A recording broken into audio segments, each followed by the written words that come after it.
Hello! Hello and welcome to the mothership. I thought I'd give you a little different angle of what's going on here, different stuff. Thank you to Captain Spaulding, right here, right on. Thank you, brother. Thank you, brother. Thank you also to Gilster, right up here. Also thank you to Dylan. This is not the set he got me, but he got me this exact same set. So, there you go. Anyway, I missed some Rebels live the other night, and it broke my heart. And I was absolutely in the middle of something when you called, Ed. So, and I'm really just saying that for the benefit of everybody else because I talked to Ed since then. But that was a great live, and I appreciate you putting up the Lac Sivrak sticker behind you in the place of prominence. So in reverence and in honor of Ed at Rebels, Reptiles, and Games, and of course also Blue Eyes, and I know maybe quite a few of my other followers will enjoy this, but so we're going to have a story time, as you've probably already noticed from the title, as I'm probably going to call it Story Time with Lac, as always. This story time is not only brought to you by Ed at Rebels, Reptiles, and Games, but as always, it is brought to you by this hot black cup of coffee that has not been washed in quite a while, because that's what you're supposed to do. And some Copenhagen snuff. It can also be brought to you by Bulova Watches. Why not? Sponsor me. I love your shit. As long as it's automatic. Anyway, so this is, this is definitely the story. I don't know, and I think maybe there was quite a few life lessons in it for me. So it's hard to nail it down as to exactly what a title might be. But this is definitely a time that my good friend Bobby Justin, love you, Bobby, I know you're not watching, but Bobby Justin saved my life. Most of you know that I spent the majority of my young childhood with my grandfather, my Eskimo grandfather, Edmund Lord, as much as humanly possible. I mean, it got to the point where I would just run away or whatever I needed to do to hang out with him. Now, when he passed away, I think I was about 13. So, when he passed away, of course, they had a big potlatch, which is traditionally an Athabascan celebration, like a funeral, you know. He was Eskimo, but he lived in an Athabascan village, and his wife, my grandmother, was Athabascan. Which we'll have to do a short video on. Just some of he was quite a unique individual, and he did a lot of things that was unheard of for his time, you know, so. But when he passed away, it was my first real experience in the village, he never wanted me around the village, you know. The village, I always stayed with him in the woods, and the only other people we saw were people that would come and visit, who were other woods people, you know. But the village was, you know, full of drugs and cocaine and people smoking crack and a lot of drunks. And so I didn't spend a lot of time there at all, pretty much just passing through it to get to him in the wilderness. But when he passed away, we buried him at the Tagatili Cemetery, which is on the hill on the side of the river there, the Tanana River, across from Nenana, the village and the river. And it was my first experience with a lot of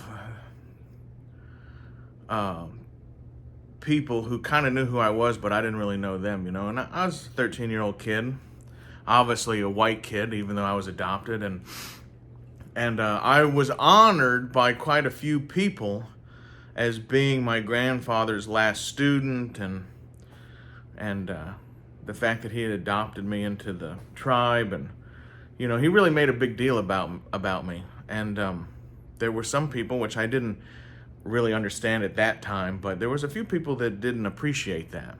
I was just some fucking white kid or some shit, And I didn't really understand that then. I may have been more careful. I may have been less careful. I don't really know.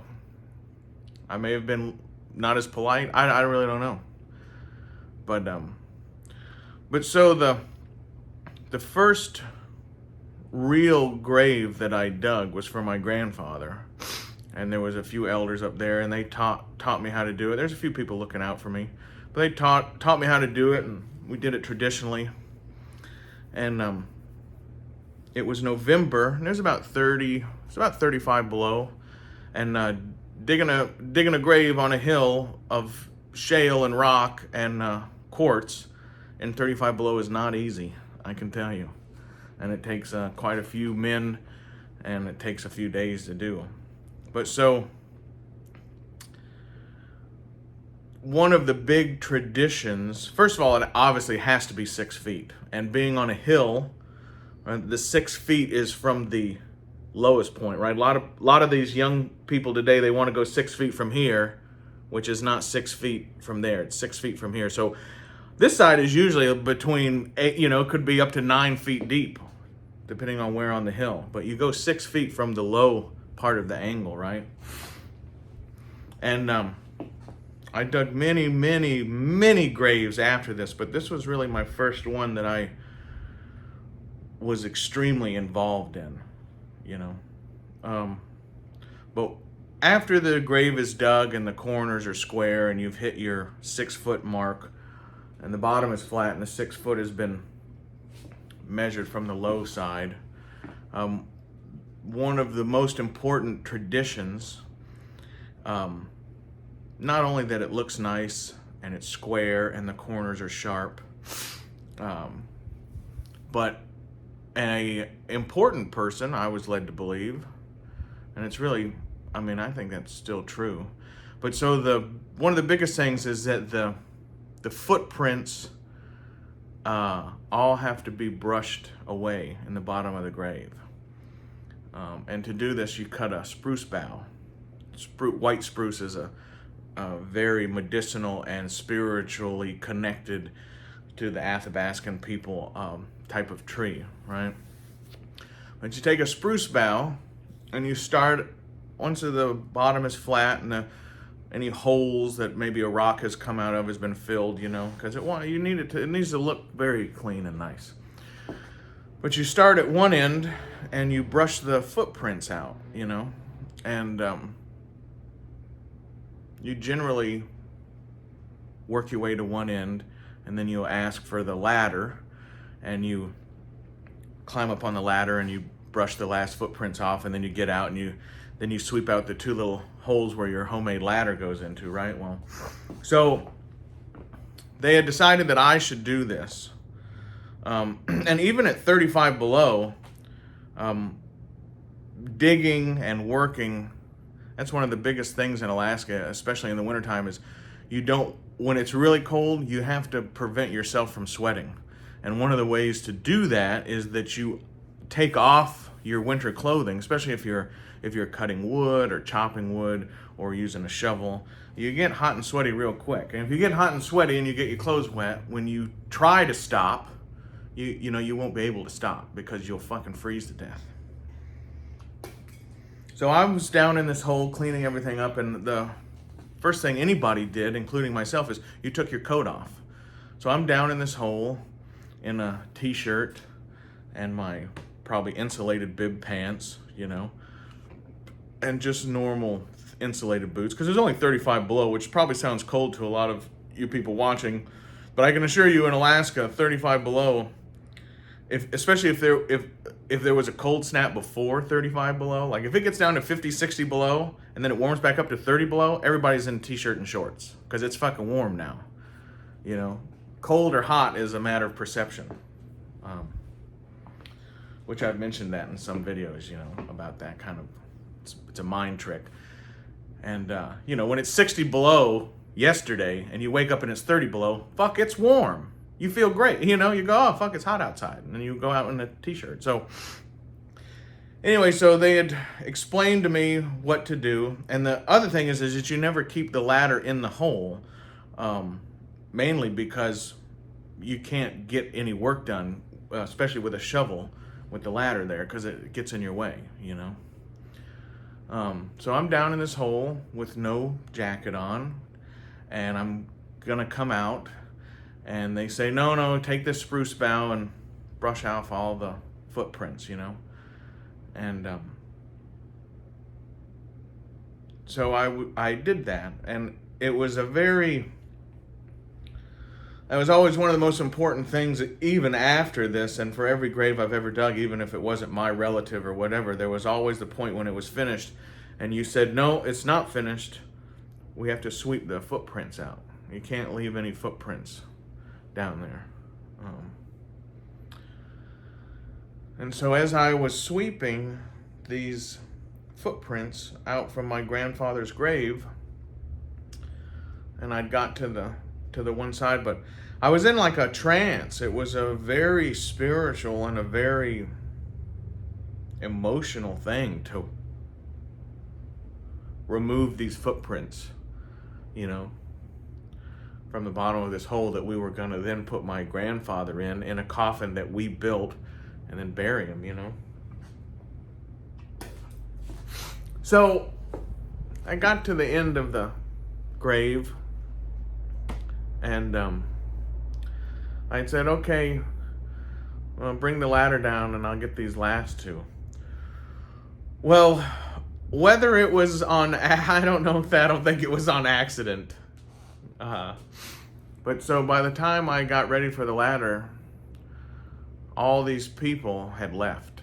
They were gone. They were absolutely gone. And they'd left me there.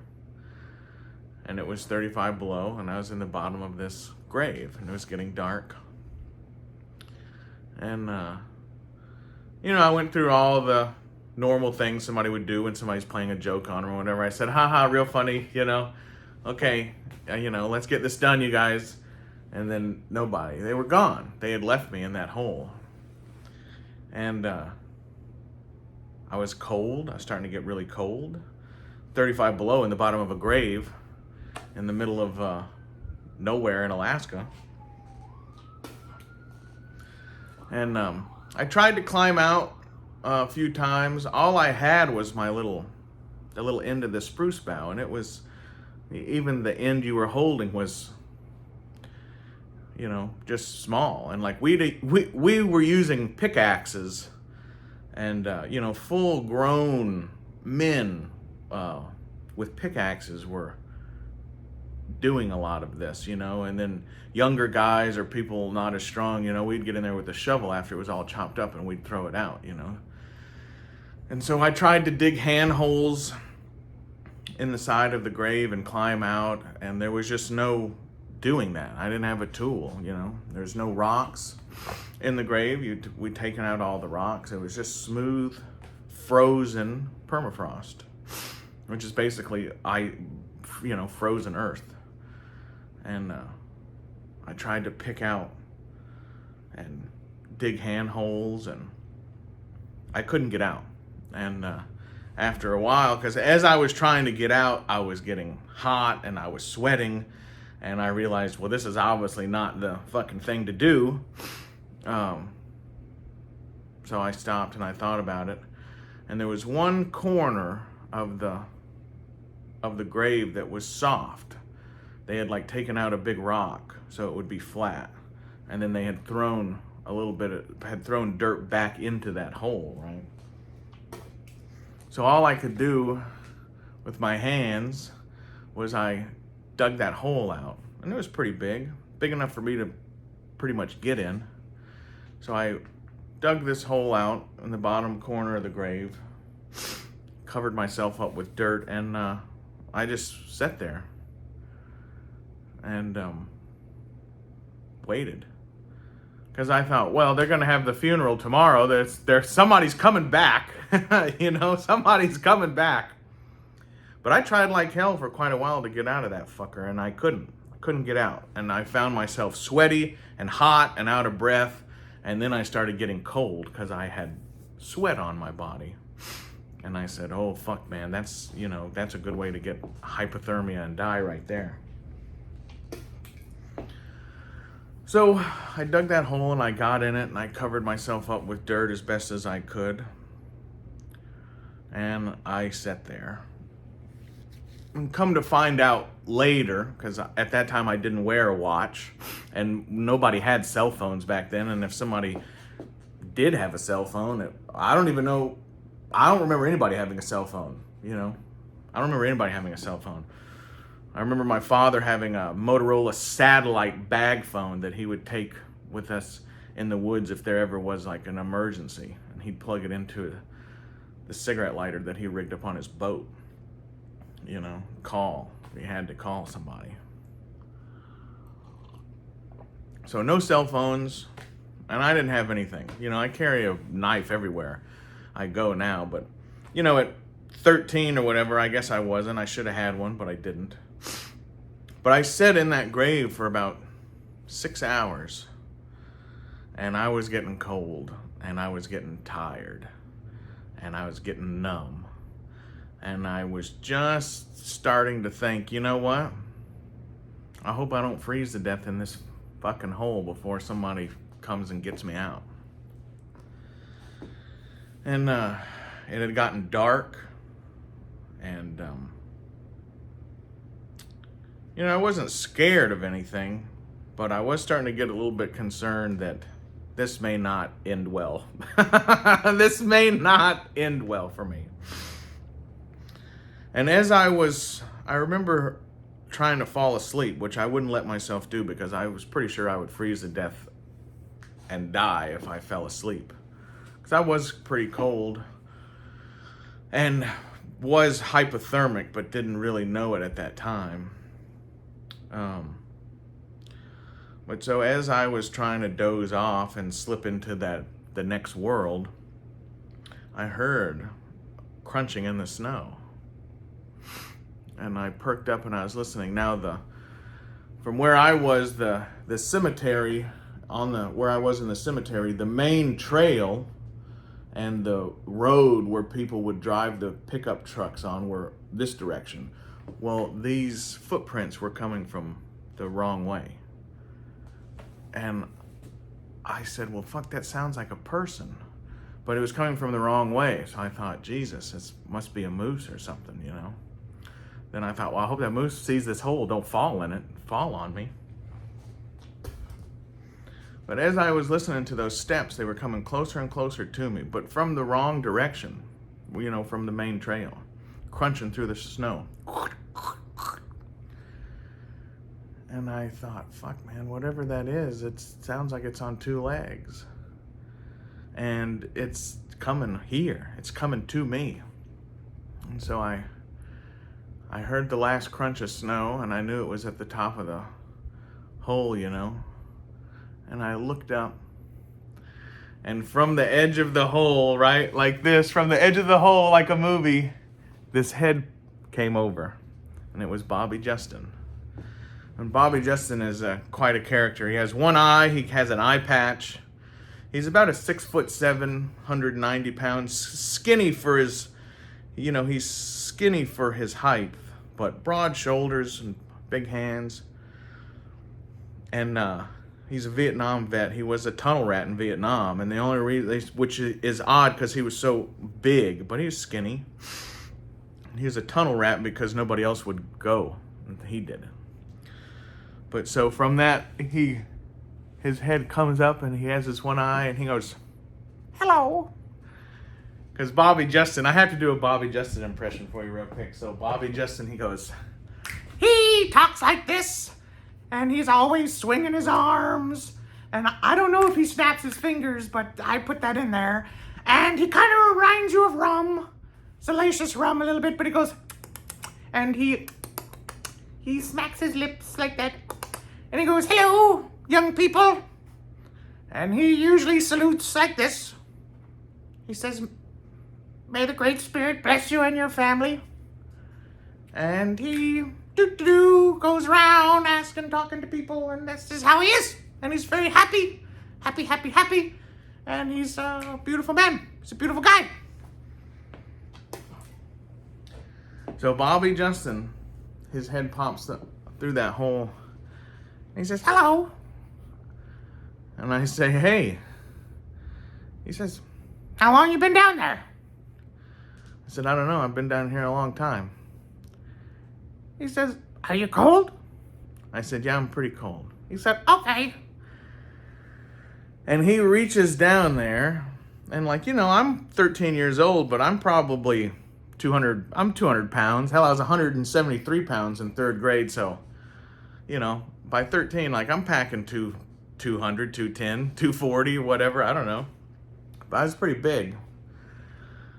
And he reaches down in that hole, and he grabs me by the scruff of my shirt, and he just pulled me out of there like you pick up a dog or a puppy, or a cat by the neck. And he just reached down there with one hand and he pulled me out and he set me on the side. He said, "Are you okay?" I said, "I don't know, I'm really cold."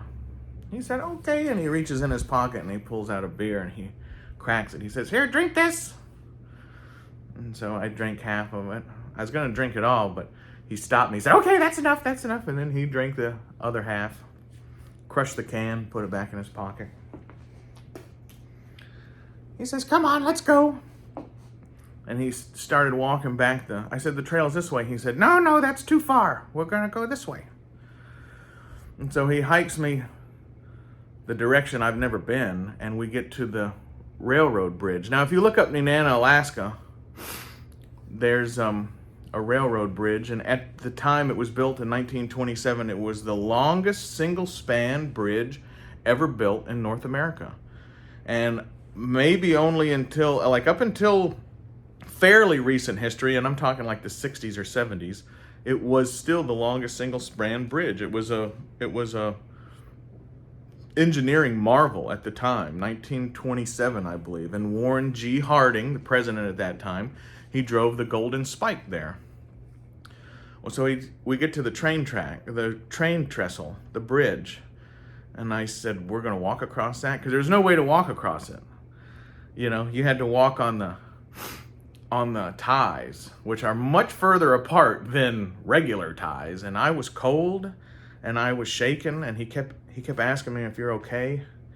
And I said, "I don't know," and I was shaking and I was scared of falling off of this thing. I couldn't feel my feet. I had fallen a couple times on the trail before, but he helped me across that bridge and took me down to the hall, and he passed me off to some old ladies who got me some soup and everything. But yeah, and come to find out, I was missing for about 6-7 hours, and Bobby Justin was one of the few people, and he told me his side of the story. He said, "I started looking around." He said, "I started looking around and I started asking people, 'Where's that kid?' And he said, everybody said, 'I don't know.'" And then so he went and he checked for me where they were building the coffin. Because I helped with everything at this potlatch. And no, I wasn't there. Nobody there had seen me. Then he checked where they were cutting moose meat. Because there was about 14 or 15 moose shot for my grandfather's potlatch. Must have been 10,000 people show up. And we had to feed them all cooked moose soup and everything. And he said, "Well, I went and checked where they were cutting meat and nobody'd seen you." Then he checked a couple other little places, asking people, "Where's that kid? Where's that kid?" And nobody knew. And he said that he knew that they had left me in that hole. And he said, "As soon as I figured that out, I came for you." And so I don't know, I guess it's maybe somewhat anticlimactic story. I obviously didn't die. But yeah, man, Bobby Justin was the only person he was worried about where I was.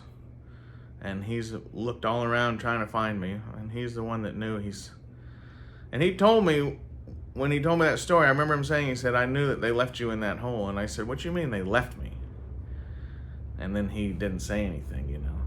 He realized he probably, if I didn't know. And, you know, I don't remember a lot of the guys that were there. I remember a lot of people who helped us dig the grave, but I don't remember the few guys who actually left me. But they must have thought it was a real funny joke. And whether or not they were going to let me die in that fucking hole or whatever, but I figure it must have been a rite of passage from some of those people, you know, who didn't appreciate a kid being there. I will show you this. Hold what you got for 1 second.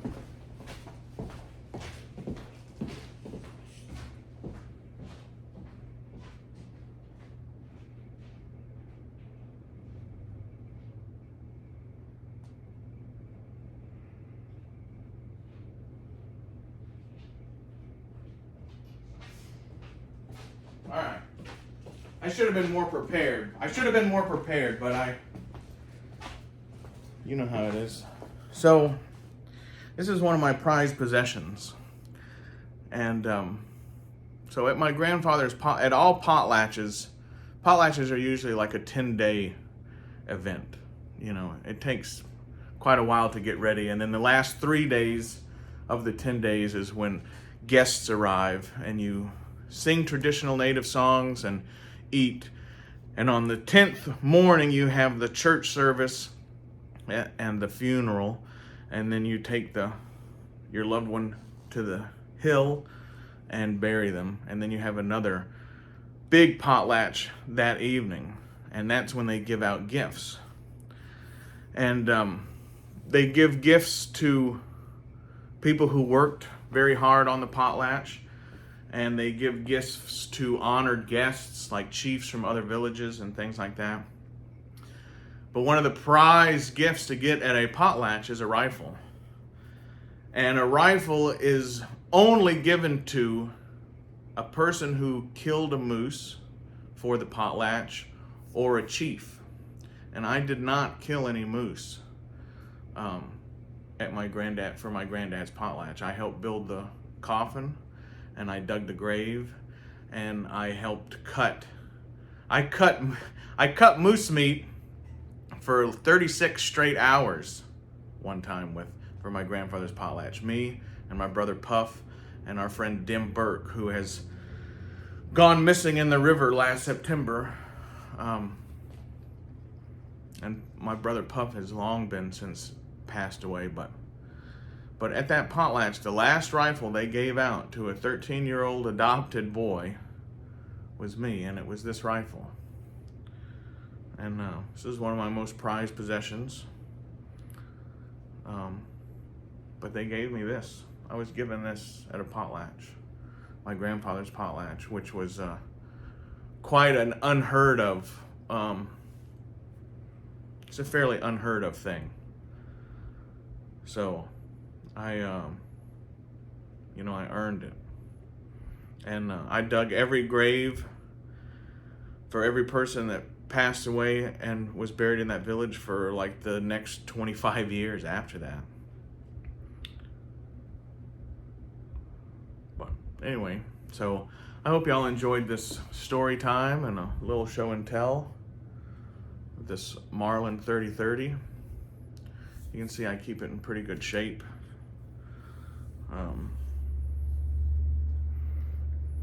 Anyway, Bobby Justin, Anabasi Shot. Anabasi. And to my grandfather, Edmund Lord, who raised me, I'll never forget you there, old timer. And for the other people who fought for my right to be given this rifle and to become a viable, high-ranking member of that village, I appreciate you as well. So, anyway, Ed, Blue Eyes, I hope you enjoyed this story. And everyone else out there watching, I hope y'all enjoyed it. It means a lot to me, and I hope y'all understand sharing it with you is I hope you know that sharing it with you, I hope you think of it as an honor, as much as I think of having the story and being gifted that rifle as an honor, okay? So, anyway, this has been General Lack Sivrak, as always, on the mothership. I hope y'all continue to watch and subscribe. Look for another video today on the 300 subscriber giveaway. Remember to like, share, and subscribe. And I will see everybody on down the trail. All right?